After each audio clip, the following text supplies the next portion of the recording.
Bismillahirrahmanirrahim. Assalamualaikum warahmatullahi wabarakatuh.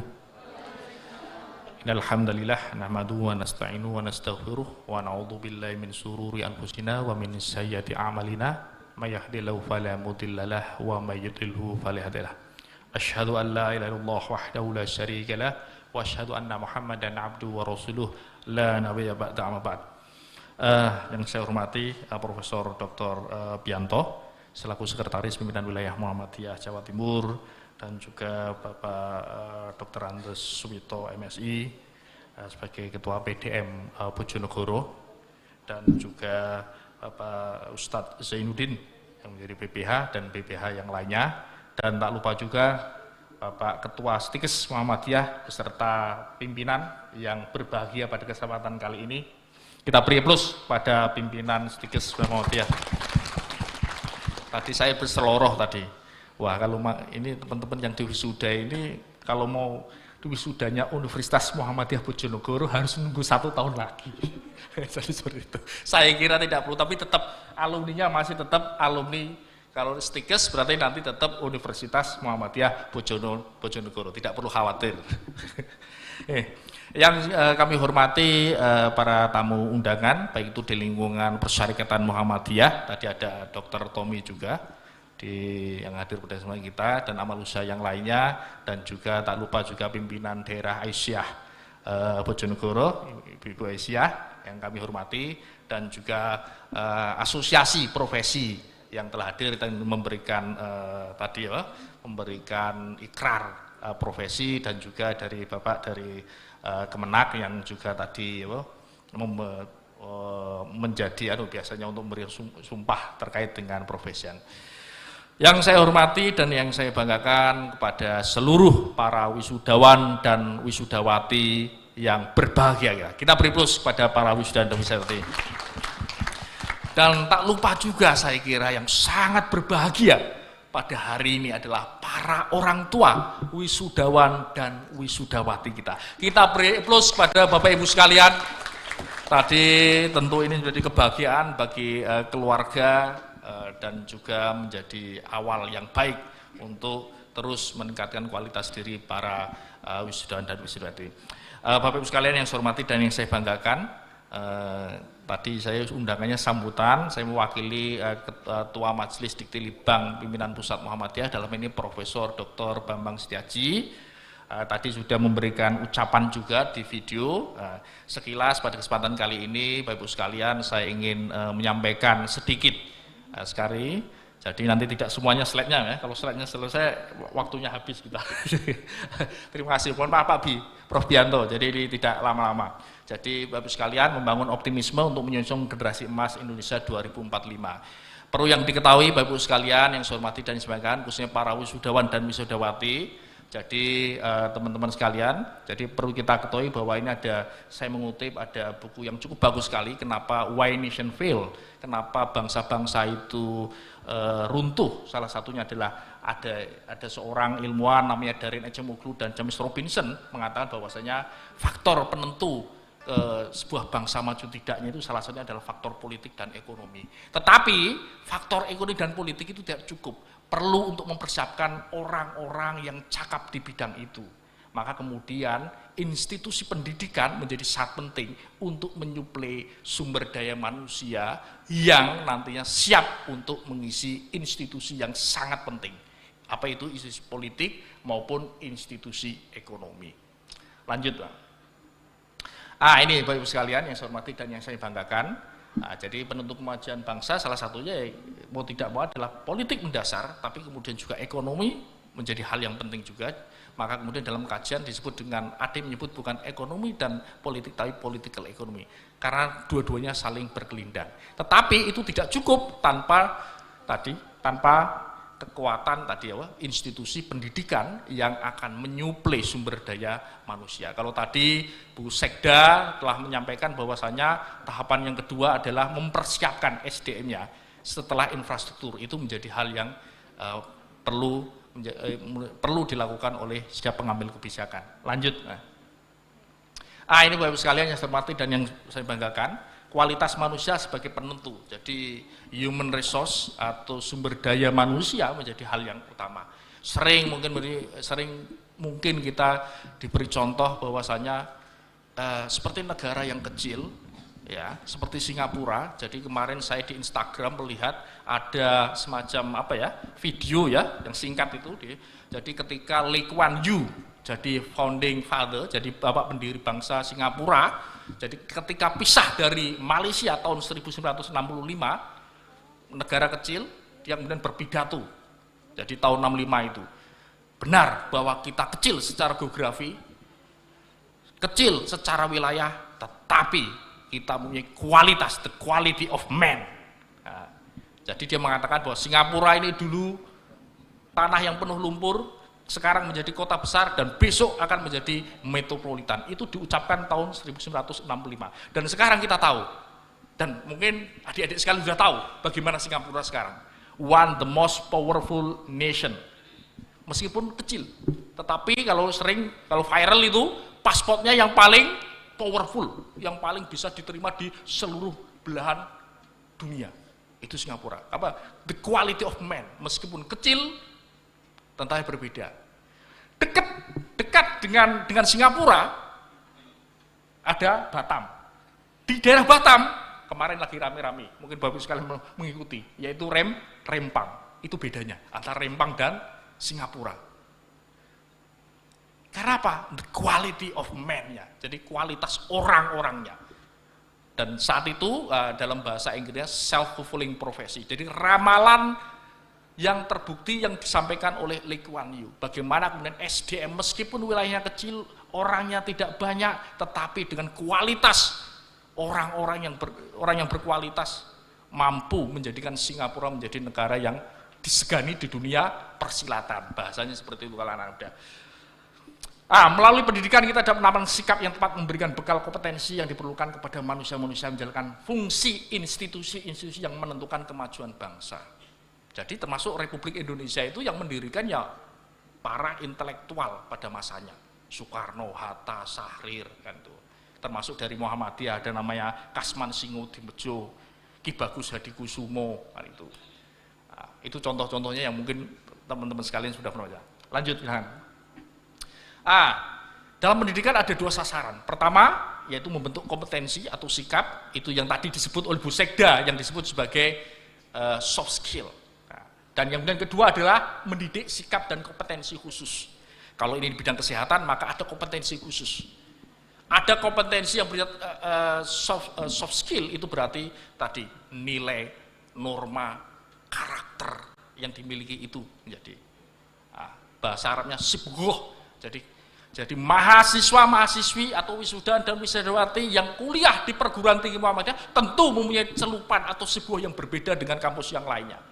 Tentu teman-teman sudah belajar Al-Islam dan kemuhammadian, nilai-nilai perjuangan untuk menebarkan kebaikan. Disitulah itu. Itu pada wilayah yang pertama, karakter. Oh beda ya, lulusan Stikes Muhammadiyah Bojonegoro dengan misalnya yang lain. Itu contohnya. Dan yang kedua adalah kompetensi khusus. Jadi kompetensi khusus seperti tadi ya, dengan disampaikan sumpah profesi, berarti teman-teman sekalian sudah mempunyai kompetensi sebagai orang yang profesional di bidangnya, khususnya di bidang kesehatan. Ada wilayah soft skill, ya, dan kemudian ada wilayah kompetensi atau keahlian teknis profesi adik-adik sekalian. Selanjutnya, ini 8 kompetensi utama. Jadi ini yang menulis adalah Derek Bok. Derek Bok adalah mantan presiden Harvard University, salah satu kampus terbaik di dunia, mengatakan bahwasanya apapun jurusan program studi Anda, tetapi Anda harus mempunyai 8 kompetensi utama itu. Yang pertama adalah kemampuan berkomunikasi. Ya, tentu apapun profesi Bapak Ibu sekalian, apapun profesi para wisudawan dan wisudawati, komunikasi menjadi penting. Ya.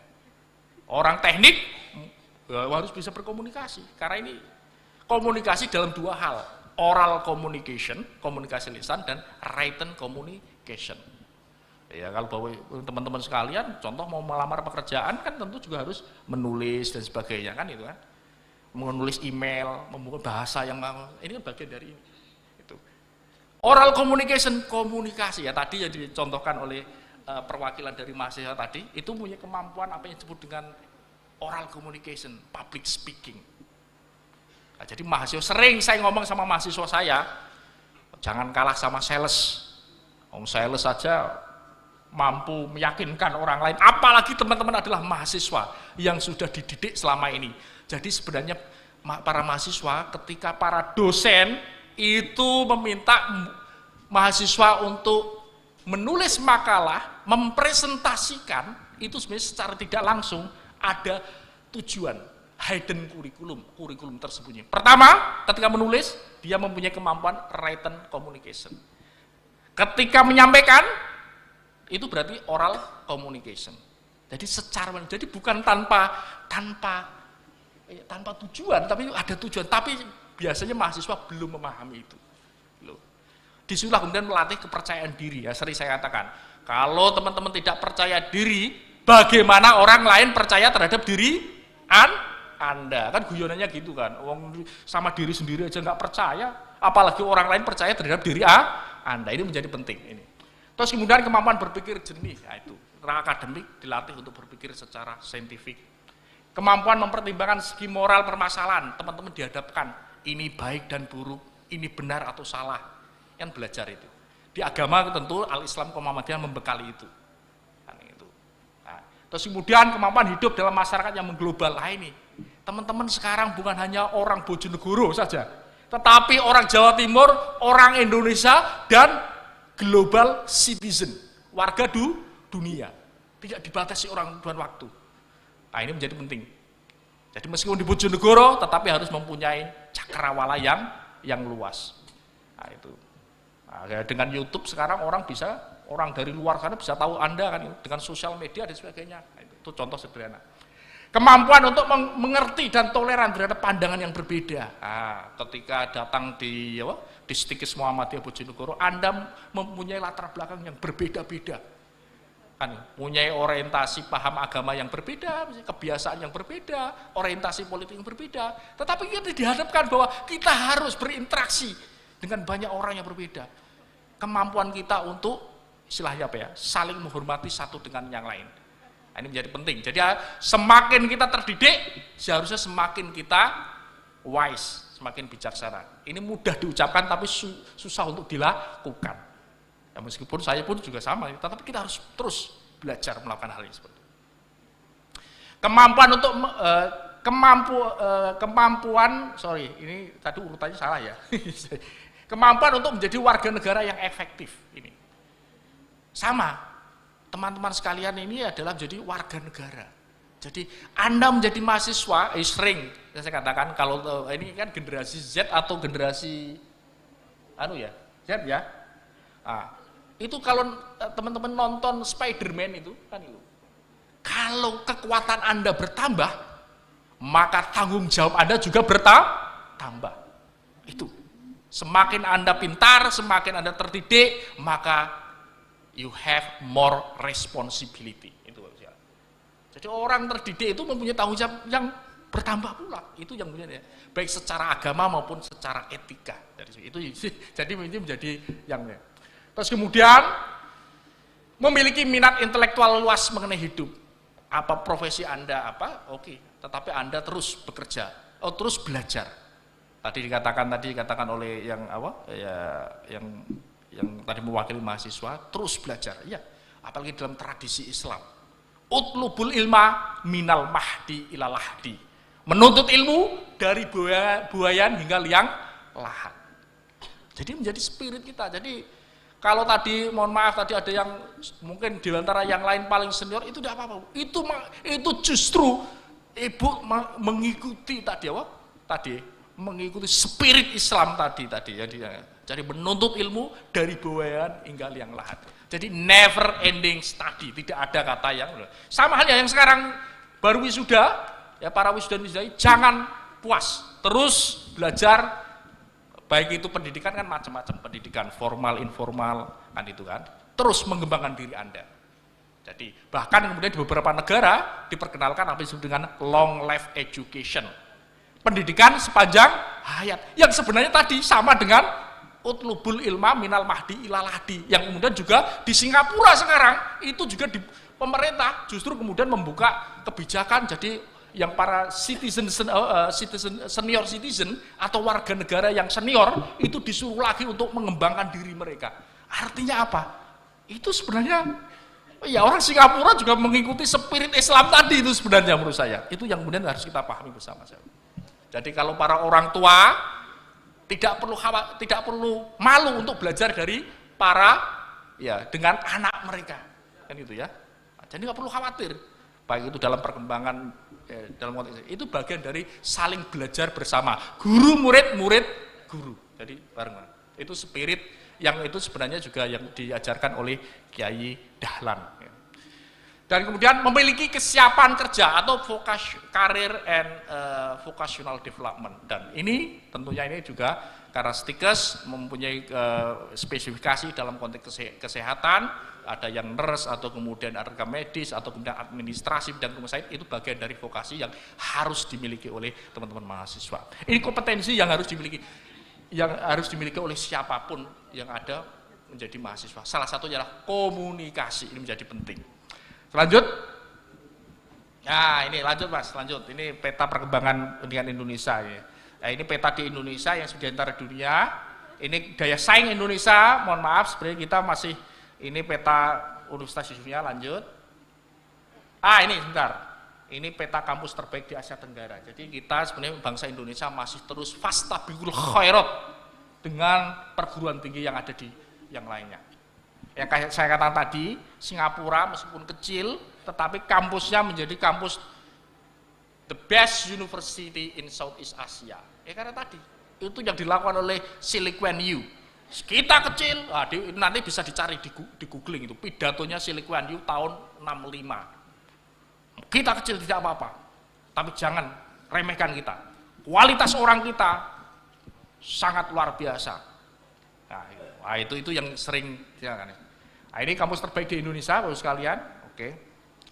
Oke, lanjut. Nah, ya ini perguruan tinggi 10 PTMA terbaik di Indonesia tahun 2000 berdasarkan Webometrik. Rankingan banyak, ada Webometrik, ada Unirank, ada Time Higher Education, ada GS World University. Ini kampus-kampus yang ada 10 terbaik di Indonesia. Insya Allah 10 tahun ke depan atau 5 tahun ke depan Universitas Muhammadiyah Bojonegoro harus berada saja. Jadi ini kampus-kampus yang ada di PTMA ini ya. Kalau UMY termasuk UMM kampus tertua, jadi ya ada kampus tertua gitu ya.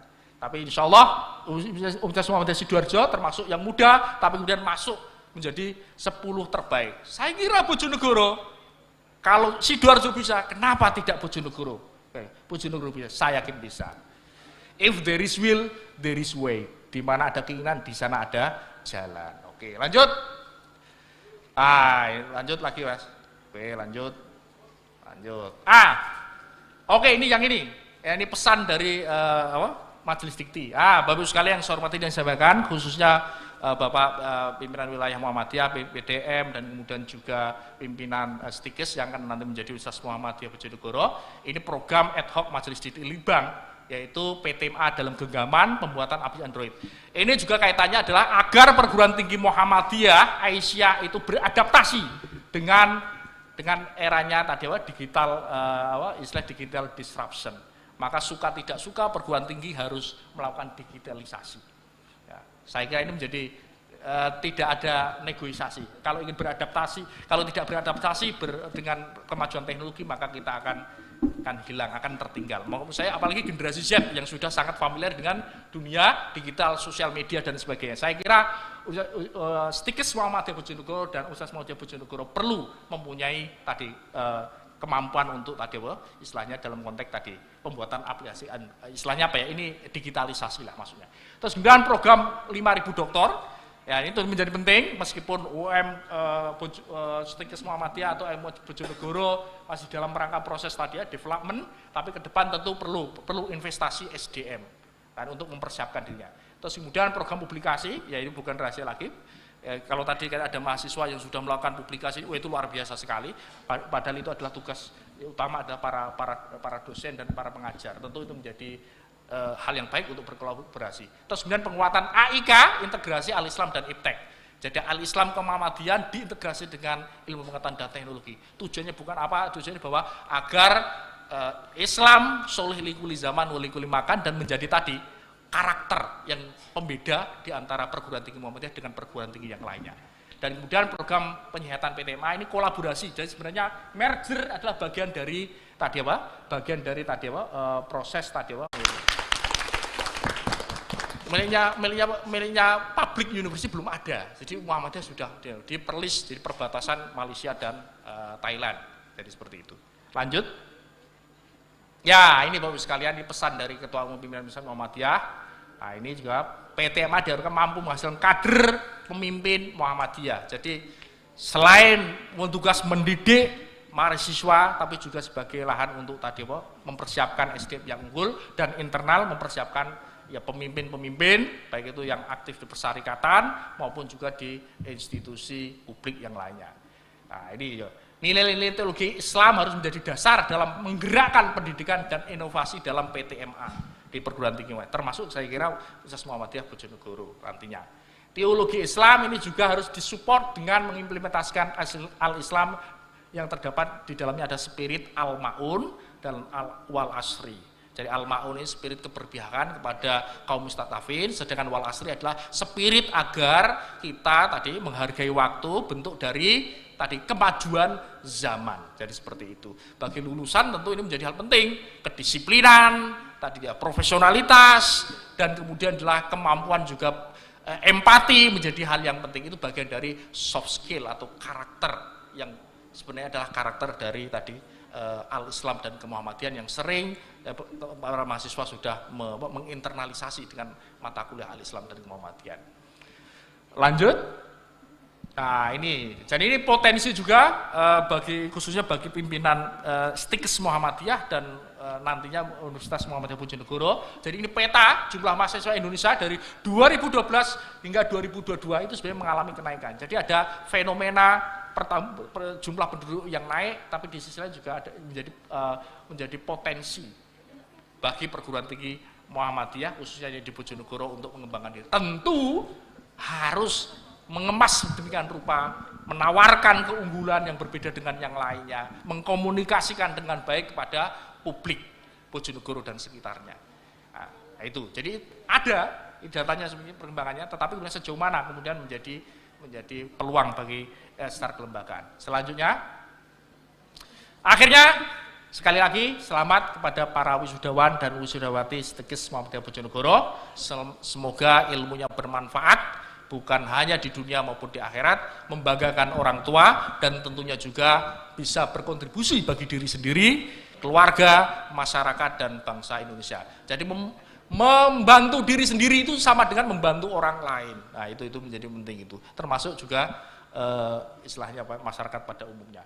Selamat kepada para orang tua wisudawan dan wisudawati yang sangat berbahagia pada pagi hari ini, dan sekali lagi akhirnya selamat kepada pimpinan dan seluruh sivitas akademika Stikes Muhammadiyah Bojonegoro. Semoga Stikes Muhammadiyah Bojonegoro yang akan bertransformasi secara kelembagaan menjadi Universitas Muhammadiyah Bojonegoro diberi kemudahan keberhasilan ke depan.